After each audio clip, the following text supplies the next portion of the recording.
So, hello everyone. After a very long time, we are again with a new chapter. The name of the chapter is what? Atoms.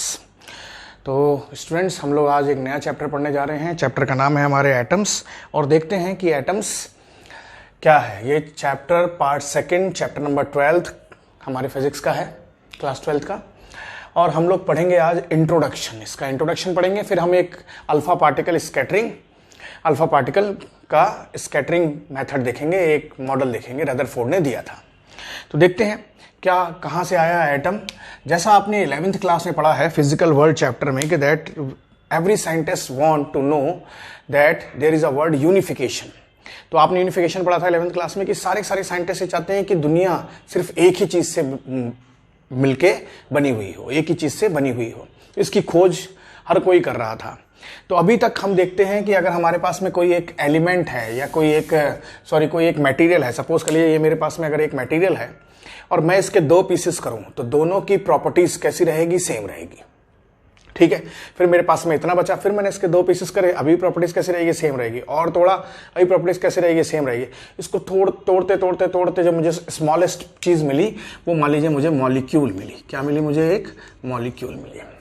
अब इस अर्थ पे या इस universe में कितने molecules आते हैं? तो अनकाउंटेबल. चलिए एक एग्जांपल लेते हैं, बिलियंस में आते हैं. हालांकि ये क्या है? मिलियंस एंड बिलियंस में है, आप बता ही नहीं सकते. फिर आगे क्या हुआ? इन मॉलिक्यूल्स को फर्दर मोर तोड़ा गया और तोड़ा गया तो फिर क्या पाए गए? हमें मिले एटम्स. और हमने माना these are the smallest particles. ठीक है, फाउंड ऑन द नेचर. अभी तक हमने ऐसा माना. ठीक है, ये 18th सेंचुरी के अराउंड की बात है. फिर क्या करा गया? हमने देखा कि जब हमने एटम्स को देखना शुरू करा तो हमने देखा ये सबसे स्मॉलेस्ट पार्टिकल है. और केमिस्ट्री कहती है कि till nowadays 118 elements of these atoms are found from which all the things are what made. तो 118 एलिमेंट्स पाए जाते हैं. ऐसा आपने केमिस्ट्री में पीरियोडिक टेबल में देखा होगा. अब जरा देखते हैं. मैंने क्या करा? मैंने एक सब्सटेंस लिया. अब एटम्स कैसे क्लासिफाई करें या इनकी क्या कैरेक्टरिस्टिक्स हो जिनकी मदद से 118 एलिमेंट्स बने हैं ये, और इन्हीं सब कुछ बना हुआ है, ऐसा हमने देखना शुरू करा. तो हमने क्या करा? हमने कुछ एलिमेंट्स लिए. मान लीजिए सोडियम लिया, और सोडियम को क्या करा? हमने बर्न करा. तो इसने एक कलर, येलो कलर की लाइट को दिया. तो जब भी किसी चीज के अंदर अगर सोडियम होगा, उसको आप बर्न आउट करोगे तो उसके अंदर से कैसा फिल्म निकलेगा? येलो कलर का निकलेगा. ऐसे आपने कोई दूसरा मटेरियल लिया, उसने मान लीजिए ग्रीन कलर दिया. कोई और मटेरियल लिया, उसने कोई और कलर दिया. तो हमने एक स्पेक्ट्रो, इस प्रोसेस को कहते हैं हम स्पेक्ट्रोमेट्री. इस प्रोसेस को हम कहते हैं स्पेक्ट्रोमेट्री. और एक स्पेक्ट्रल सीरीज बनाई. जैसे आप आगे चल के इस चैप्टर के आगे लेक्चर्स में पाएंगे कि एक सीरीज पाई गई और हर एक एलिमेंट का एक पर्टिकुलर कलर आया और एक पर्टिकुलर कैरेक्टरिस्टिक्स ऑफ कलर आया. उससे हम उस एलिमेंट को क्या करना शुरू कर दिया? हमने पहचानना शुरू कर दिया. So this is how we are able to classify. तो क्या हमने इसको क्लासिफिकेशन के लिए करा? हमने कलर का यूज करना शुरू कर दिया. कलर, किस कलर का मटेरियल वो शो कर रहा है. तो ये है. जैसे एग्जाम्पल क्या है? फॉर एग्जाम्पल अगर हम देखें एक, फॉर एग्जाम्पल Na, सोडियम को जब आप क्या करते हैं? हीट करते हैं तो वो कैसा कलर शो करता है? आंसर आया, येलो कलर शो करता है. ठीक है. फिर फर्दर मोर और रिसर्च होना शुरू हो गई. क्या इस एटम के अंदर भी कोई चीज पाई जाती है या ये सबसे स्मॉलेस्ट है? तो जे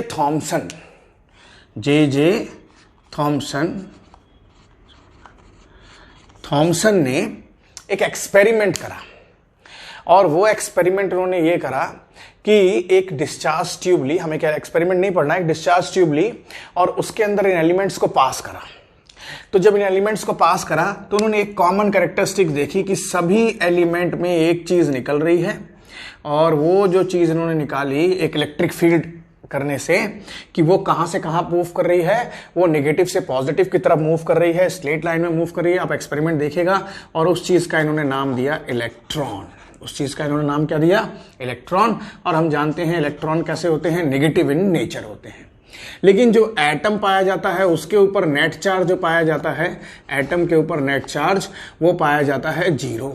अब प्रॉब्लम ये आई कि अगर एटम के ऊपर नेट चार्ज 0 पाया जाता है और उसके अंदर एक एलिमेंट, एक ऐसी चीज पाई गई जो कैसा है? नेगेटिव इन नेचर है, तो फिर इसके अंदर कोई दूसरा भी सब्सटेंस होना चाहिए.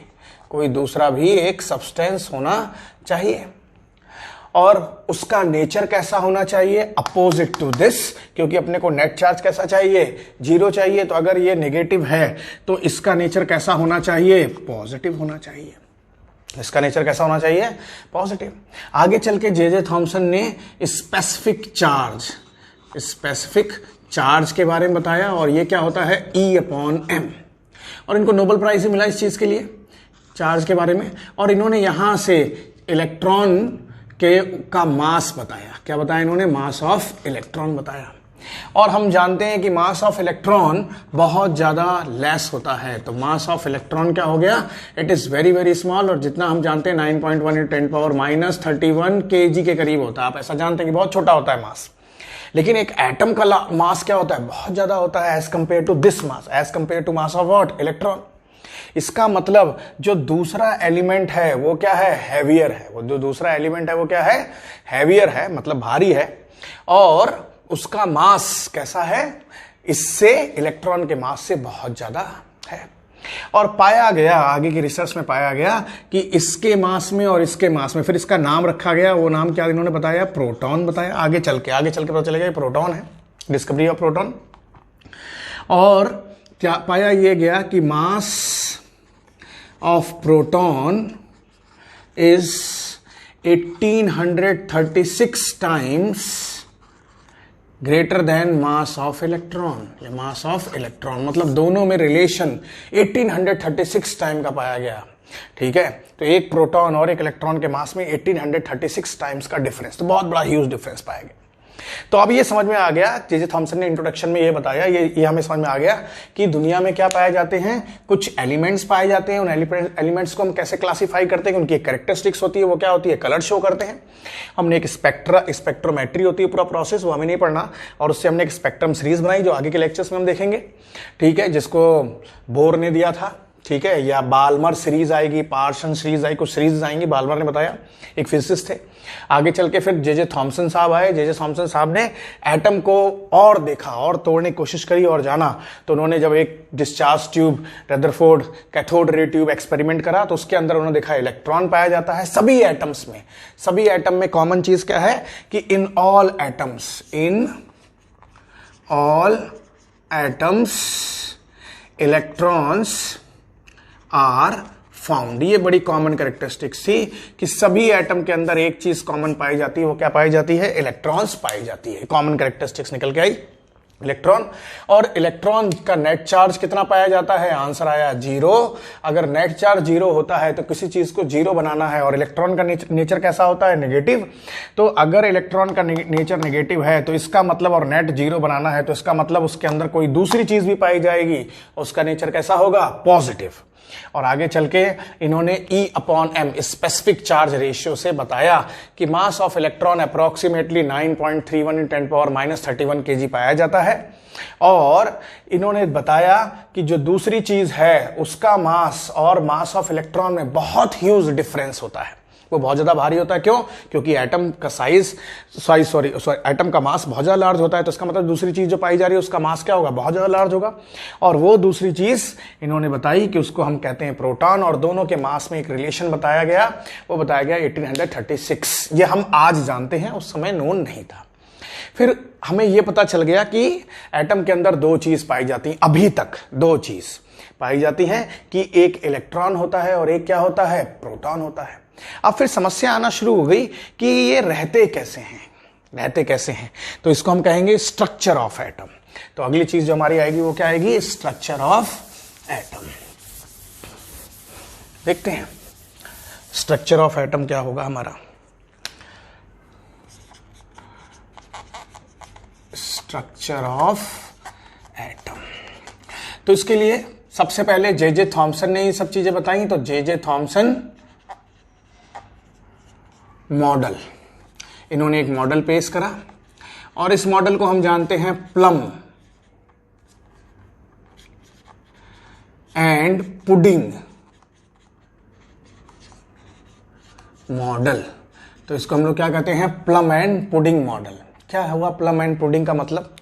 इसका सबसे अच्छा एग्जांपल यह है कि जैसे केक होता है, तो जो केक का बेस है, ठीक है, वो तो हो गया पॉजिटिव चार्ज, और उसके ऊपर छोटे छोटे चेरीज डालते हैं, वो सारे सारे कैसे हो गए? Negative charge. या दूसरा एग्जाम्पल आप ले लीजिए, मम्मी आपके घर में खीर बना रही है, तो जो खीर है वो तो मान लीजिए पॉजिटिव, उसके अंदर जो काजू किशमिश बादाम डाल रही हैं, ड्राई फ्रूट्स अच्छे होते हैं खाने में, वो सारे कैसे हो गए? नेगेटिव हो गए। या जो बेसिकली बुक्स में लिखा हुआ क्या लिखा है? एक वाटरमेलन आजकल खूब आ रहा है, जिसको हम लोग अपनी देसी भाषा में क्या कहते हैं कि तरबूज, और अपनी राजस्थानी भाषा में क्या कहते हैं? मतीरा। ठीक है, उसके अंदर जो रेड कलर है वो तो सारा सारा कैसा है? पॉजिटिव है, और जो उसके अंदर ब्लैक कलर के सीड्स हैं वो क्या है? नेगेटिव है। तो ये इन्होंने मॉडल दिया और इन्होंने इस तरीके से देने की कोशिश करी, और ये स्फेरिकल शेप दिया इन्होंने। ठीक है, तो अगर ये प्लस है फिर माइनस प्लस माइनस, इस तरीके से इन्होंने बहुत सारे मॉडल्स दिए, और इन्होंने बताया कि यूनिफॉर्मली डिस्ट्रीब्यूटेड है, जितने इलेक्ट्रॉन है उतने ही क्या है? प्रोटॉन्स हैं। मतलब दोनों क्वांटिटी सेम है और यूनिफॉर्मली डिस्ट्रीब्यूटेड है। बट ये मॉडल ज़्यादा सक्सेस नहीं हुआ, इस मॉडल की बहुत सारी कमियां हैं और ये मॉडल फेल हो गया। लेकिन इस मॉडल ने कुछ चीज़ें बताई, जैसे फोटो इलेक्ट्रिक इफेक्ट के बारे में इसने सक्सेसफुली एक्सप्लेन करा, आयनाइजेशन को सक्सेसफुली एक्सप्लेन करा, ये सब चीज़ तो करी है। लेकिन इसका ड्रॉबैक क्या है? ड्रॉबैक ये हो गया कि ये मॉडल ये नहीं बता पाया कि ये दोनों जब पास पास है तो न्यूट्रल क्यों नहीं हो जाते, क्योंकि एक प्लस है और एक दूसरा क्या है? माइनस है। So this is the first drawback that this model cannot explain why these all are not combining together and become what? Zero. और भी बहुत सारी इसकी कमियां आई, हमें इसके बारे में इतना डिटेल में नहीं देखना है। ठीक है, और इस मॉडल ने हमको बहुत सारी चीजें बताई कि क्यों इलेक्ट्रॉन्स घूमते हैं, आगे चल के हमने देखा, और बहुत सारी चीजें नहीं बता पाया। ये तो जे थॉमसन मॉडल की ये कमी थी। अब इसके बाद में इनके एक स्टूडेंट थे रदरफोर्ड, इनके ही कौन थे? एक स्टूडेंट थे रदरफोर्ड, थॉमसन के स्टूडेंट। उन्होंने एक मॉडल बनाने की कोशिश करी, बताया लोगों को, तो रदरफोर्ड मॉडल, रदरफोर्ड्स मॉडल। ठीक है, तो ये क्या थे? Student of J Thomson. तो ये जे थॉमसन साहब के क्या थे? एक स्टूडेंट थे। इन्होंने क्या बताया? इन्होंने कहा कि इलेक्ट्रॉन भी होते हैं, प्रोटॉन भी होते हैं, बट जो प्रोटॉन्स होते हैं वो सेंटर पे पाए जाते हैं, एक छोटी सी जगह पर। प्रोटॉन्स कहाँ पाए जाते हैं? एक छोटी सी जगह पर सेंटर पे पाए जाते हैं, और इनके चारों तरफ इलेक्ट्रॉन्स क्या करते हैं? रिवॉल्व करते हैं। इनके चारों तरफ क्या करते हैं? इलेक्ट्रॉन्स रिवॉल्व करते हैं। इस तरह से ये इलेक्ट्रॉन्स क्या कर रहे हैं? रिवॉल्व कर रहे हैं। ठीक है, मतलब इलेक्ट्रॉन्स आर रिवॉल्विंग। ठीक है, और कहां पर? इसके बिल्कुल बीचा बीच में सेंटर में क्या पाए जाते हैं? प्रोटॉन्स पाए जाते हैं। मतलब पॉजिटिव चार्ज सारा का सारा कहां पाया जाता है? सेंटर पे, और इलेक्ट्रॉन्स क्या कर रहे हैं? घूम रहे हैं। और बड़ा सा रीजन होता है, most of the places what? Empty, इनके हिसाब से। और जो भी सेंटर वाला पोर्शन है वहीं पर पूरा का पूरा मास इस एटम का क्या करता है? कंसंट्रेटेड करता है। That mass is concentrated at the centre. But he is not able to do the experiment, he has possessed this theory. इन्होंने थ्योरी बताई, लेकिन जैसा हम फिजिक्स में जानते हैं कि थ्योरी बताने से कुछ नहीं होता, आपको एक एक्सपेरिमेंट, लैब में एक्सपेरिमेंट करना पड़ता, क्योंकि there are some scientific methods, then only you can write a law और ऑल दीज थिंग्स। ठीक है, या कंक्लूजन निकाल सकते हो। तो ये इतना ज्यादा नहीं था। फिर क्या हुआ? ये चीजें इन्होंने अराउंड 1905 या फिर 6 के अप्रॉक्स बताई। फिर इनके भी स्टूडेंट्स आए, और दो स्टूडेंट्स, एक का नाम था गीगर और एक का नाम क्या था? मार्सन। Geiger and Marsden. और उन्होंने 1911 में रदरफोर्ड के अंडर में ही एक alpha particle, so this is Geiger Marsons experiment. तो ये गीगर मार्सन रदरफोर्ड के स्टूडेंट्स थे, इन्होंने ये एक्सपेरिमेंट करा। अब ये एक्सपेरिमेंट है क्या? तो ये एक लेड का चैम्बर है। ये क्या है? एक लेड का चैम्बर है, और इस लेड के चैम्बर के अंदर एक रेडियो एक्टिव एलिमेंट है जिसका नाम क्या है? BI, bismuth. ठीक है, बिस्मथ कैसा एलिमेंट है? एक रेडियो एक्टिव सब्सटेंस है। Radioactive substances are those substances through which आप देखेंगे अल्फा पार्टिकल निकलता है, ठीक है, बीटा पार्टिकल निकलता है, गामा पार्टिकल निकलता है। वो स्पॉन्टेनियस उनका डिसइंटीग्रेशन होता रहता है रेडियो एक्टिव एलिमेंट्स का, और उसके अंदर से अल्फा बीटा गामा पार्टिकल्स निकलते हैं। हमने बिस्मथ लिया है, इसमें से तीनों निकलते हैं, लेकिन मेजोरिटी में हम जिसके लिए बात करेंगे वो क्या निकलेंगे? Alpha particles. तो रेडियो एक्टिव एलिमेंट्स निकलते हैं। एलिमेंट्स जो निकल रहे हैं वो क्या हैं? Alpha particles. क्या निकल रहा है? एक अल्फा पार्टिकल्स। अभी पढ़ेंगे अल्फा पार्टिकल्स क्या होता है। ये जो बिस्मथ होता है जब ये डिसइंटीग्रेट होता है तो उस समय जो एनर्जी ये निकालता है वो approximately 5.5 mega electron volt to 7.1 mega electron volt के करीब होता है। किसी किसी बुक्स में 7.2 भी हो सकता है, इवन 7.7 तक जाता है, लेकिन ये ऑन एंड अराउंड है। एनसीईआरटी में 5.5 के करीब मिलेगा आपको, ठीक है। तो ये इसकी एनर्जी होती है। अब तो इस लेड चैम्बर के अंदर, ये कैसा चैम्बर है? This is a lead chamber. ये कैसा चैम्बर है? एक लेड का चैम्बर है, लेड चैम्बर। इसके अंदर हमने अल्फा पार्टिकल रखा और ये अल्फा पार्टिकल एक रेडियो एक्टिव बिस्मथ रखा। तो इससे जब निकलेंगे रेडियो एक्टिव एलिमेंट तो वो हर दिशा में ऐसे करके फैलेंगे। तो उनको हमें स्ट्रेट लाइन लेकर जाना है, उनको सीधा करना है। तो यहां पर हमने लेड की ब्रिक्स लगा दी। ये क्या है? लेड ब्रिक्स, ठीक है। तो ये जो इधर जा रहा था कोई अल्फा पार्टिकल को इधर जा, तो उनको क्या कर लेगा? ये एब्जॉर्ब कर लेगा। सिर्फ किन को जाने देगा? जो सीधी है। इस प्रोसेस को हम कहते हैं कॉलिमेशन। ये जो स्ट्रेट हो गया, क्या हो गया? ये स्ट्रेट लाइन में बन गया है। इस चीज को हम कहते हैं कॉलिमेशन, ठीक है। तो जो प्रोसेस फिजिक्स में किसी चीज को सीधा करना है तो उसको हम जनरली क्या कहते हैं? कॉलिमेशन। तो ये सीधे सीधे अल्फा पार्टिकल्स आ रहे हैं। ये अल्फा पार्टिकल यहां पर एक गोल्ड की फॉइल है। किसकी फॉइल है? गोल्ड की फॉइल है। हमने गोल्ड ही क्यों यूज करा? आप ये समझिए, इसके दो रीजंस होते हैं गोल्ड को यूज करने के लिए। पहला रीजन ये होता है कि गोल्ड क्या होता है? हाईली मेलेबल होता है। हाईली मेलेबल मतलब उसको पतला सा पतला आप बना सकते हो। दूसरा, इसका जो मास होता है वो क्या होता है? भारी होता है। तो ये दो रीजंस हमने इसके लिए यूज करे। तो गोल्ड का फॉइल हमने यूज करा। अब क्या हो रहा है? ये इतना पतला फॉइल है जिसकी थिकनेस अप्रॉक्सीमेटली 2.1 इंटू 10 की पावर -7 मीटर और 10 की पावर -8 मीटर, मतलब -7 से लेकर -8 मीटर के बीच में है। ये बहुत पतली थिन है कि मतलब इतनी पतली थिकनेस है गोल्ड की फॉइल की कि मैं दोनों साइड देख सकता हूं।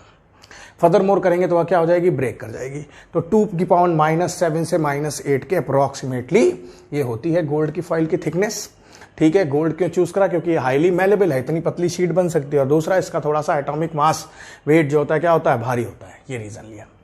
और हमने सब डॉटेड डॉटेड बनाए हैं। ये ZnS जिंक सल्फाइड की एक कोटिंग लगाई है और उस कोटिंग के ऊपर यहां पर एक डिटेक्टर लगाया। ये क्या है? एक डिटेक्टर है जो कि मूवेबल है। यहां से लेकर यहां तक ऐसे करके क्या है? ये मूवेबल है। ये एक्चुअल में डिटेक्टर क्या है? एक माइक्रोस्कोप है।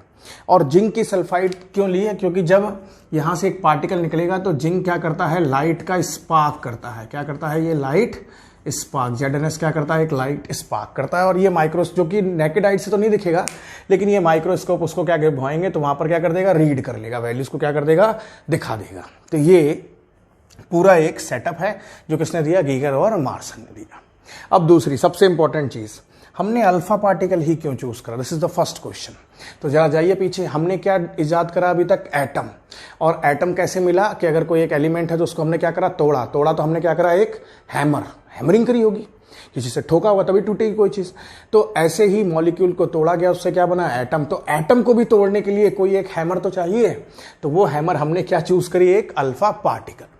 अल्फा पार्टिकल क्या होता है? अल्फा पार्टिकल एक हीलियम पार्टिकल होता है। क्या होता है? ये हीलियम का पार्टिकल होता है। तो अल्फा पार्टिकल जो होता है वो कुछ नहीं होता है, वो हीलियम होता है He, जो 2He4 होता है। और यहां से जो अल्फा पार्टिकल, इसके अंदर सिर्फ और सिर्फ 2 प्रोटॉन्स हैं। सिर्फ और सिर्फ क्या जा रहे हैं? अल्फा पार्टिकल क्या है? 2 प्रोटॉन्स हैं, ठीक है। तो 2 प्रोटॉन्स हो गए पॉजिटिव। क्या हो गए? अल्फा पार्टिकल कैसे होते हैं? Positive in nature.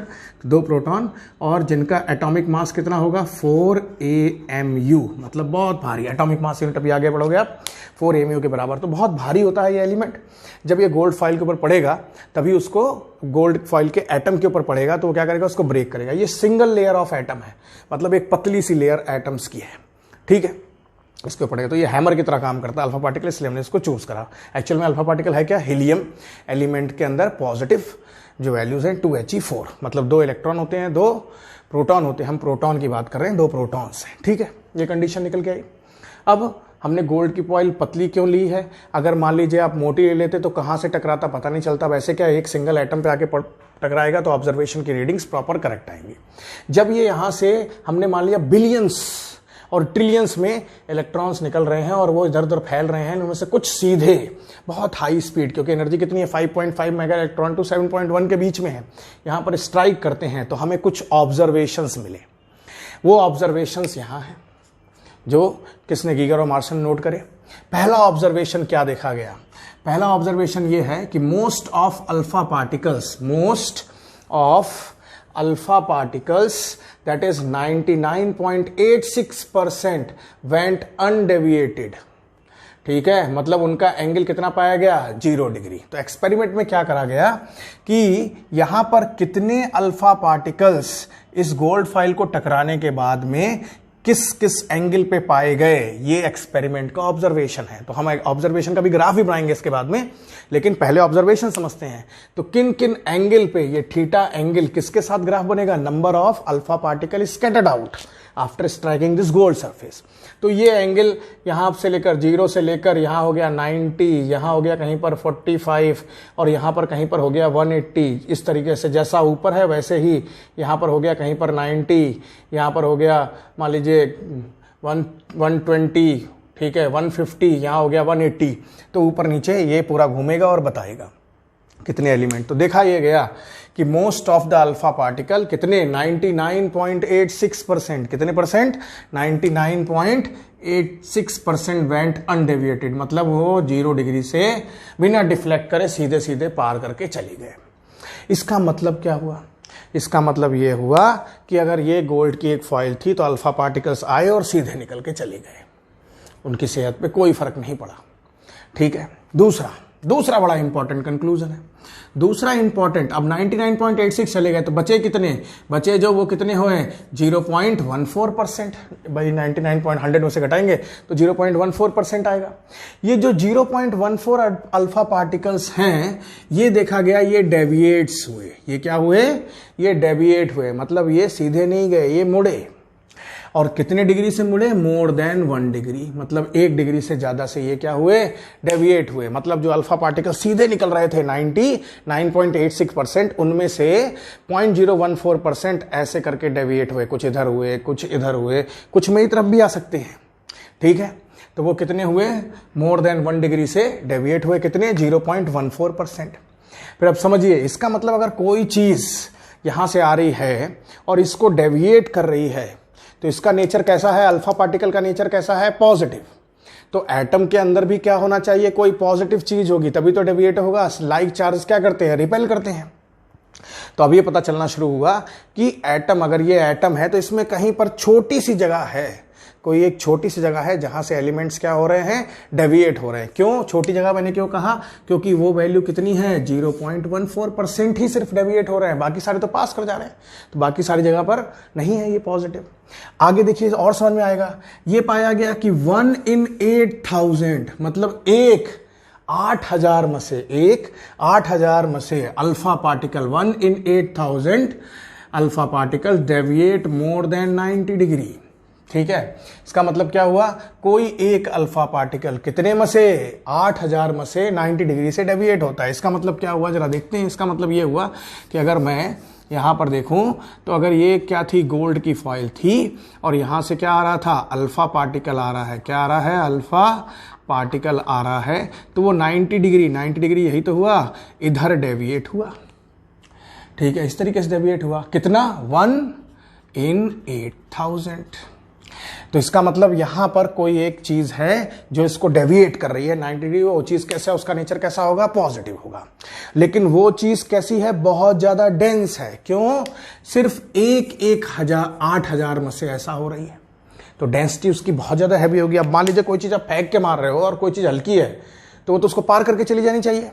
लेकिन यहां पर क्या हो रही है? वो उससे टकराई और नीचे गई। इसका मतलब उसका भी अपना मास होना चाहिए और इससे ज्यादा होना चाहिए, इससे ज्यादा इफेक्टिव होना चाहिए। ये आया लास्ट कंक्लूजन को बहुत अच्छे समझाया इन्होंने कि 1 in 10⁶, मतलब 10⁶ में से 10,000 में से, है ना, 10⁶ कितना हो गया? 10 लाख में से, 10 लाख में से alpha particle deviated by what? 180 degree. मतलब कोई एक अल्फा पार्टिकल जो है वो सीधे वापस आ गया वहां से टकरा के। इसका मतलब 10 की पावर 6 में से कोई एक ला रहा है, इसका मतलब जो ये रीजन होगा वो बहुत ज्यादा छोटा होगा, बहुत ज्यादा क्या होगा, डेंस होगा, और बहुत ज्यादा क्या होगा, छोटा होगा। तो ये ऑब्जर्वेशंस मिले। इन ऑब्जर्वेशन से एक ग्राफ बनाया गया, और उस ग्राफ के बाद में इस एक्सपेरिमेंट का रदरफोर्ड ने और गीगर और मार्सन ने रिजल्ट बनाया।